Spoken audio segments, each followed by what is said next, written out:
МНАФ и синдикатот на контролори на летање остануваат на диаметрално спротивните ставови околу законитоста и основата за штрајкот кој требаше да се одржи во понеделникот, а за кој граѓанскиот суд донесе времена забрана за одржување. Според правниот тим на МНАФ, струковиот синдикат е нелегитимен субјект кога станува збор за организирање на штрајк. Прескокнати биле сите законски процедури, вклучувајќи ја и медиацијата, а не биле наведени ниту барањата од областа на Законот за работни односи. Самото известување не содржеше никакви барања од работен однос, што е законска претпоставка. Известувањето доаѓа со прескокнување на една задолжителна постапка за задолжително помирување помеѓу субјектите и на крајот на денот станува збор за едно известување поднесено од нелегитимен субјект. Секој регистриран синдикат задолжително се запишува во регистарот на синдикати кој што се води од надлежното министерство. Подреден број 65. Во тој регистар е запишан независниот синдикат за сообраќај и врски. Никаде не е запишана подружницата ССКЛ.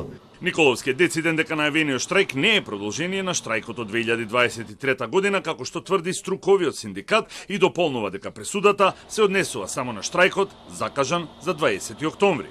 Не станува збор дека МНАФ побарал забрана на синдикално дејствување и забрана на сите идни штрајкови. Станува збор за конкретна најава на штрајк и станува збор за конкретно барање за забрана на конкретен штрајк. Вие во известувањето морате да кажете од таа спогодба не е исполнето тоа и тоа. Значи штрајкот не може да се организира табула раза како еден бел лист хартија.